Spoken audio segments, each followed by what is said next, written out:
Family ஃளைட்ல travel பண்ணிட்டு இருக்காங்க. அப்ப ஏர் ஹோஸ்டஸ் வந்து என்ன சாப்பிடுறீங்கன்னு கேட்டா அந்த குழந்தை சிக்கன் வேணும்னு கேக்குது. ஆனா அவ அம்மா காசு மிச்சப்படுத்த நினைச்சு எதுவுமே வேண்டான்னு சொல்லிடுறாங்க. ஏர் ஹோஸ்டஸ் இங்க சாப்பாடு எல்லாமே ஃப்ரீன்னு சொன்னதுக்கு அப்புறம் தான் அவங்க அதை வாங்கவே செய்யறாங்க. அப்பதான் பேசிட்டு இருக்கும்போது அந்த சின்ன பொண்ணுக்கு கேன்சர்னு தெரிய வருது. அவ ட்ரீட்மெண்ட்லயே அவங்க எல்லா காசும் செலவாயிடுச்சு. இந்த விஷயம் தெரிய வந்து மத்த ஏர் ஹோஸ்டஸும் அந்த பொண்ணு கிட்ட அன்பா பேசுறாங்க.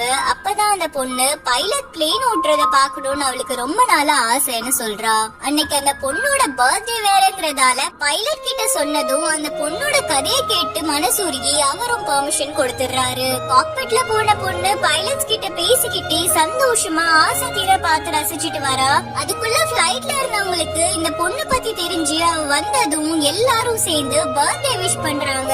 அது மட்டும் இல்லாம அந்த பொண்ணு ட்ரீட்மெண்ட்க்கு நிறைய பணமும் கலெக்ட் பண்ணி கொடுத்து ஹெல்ப் பண்றாங்க.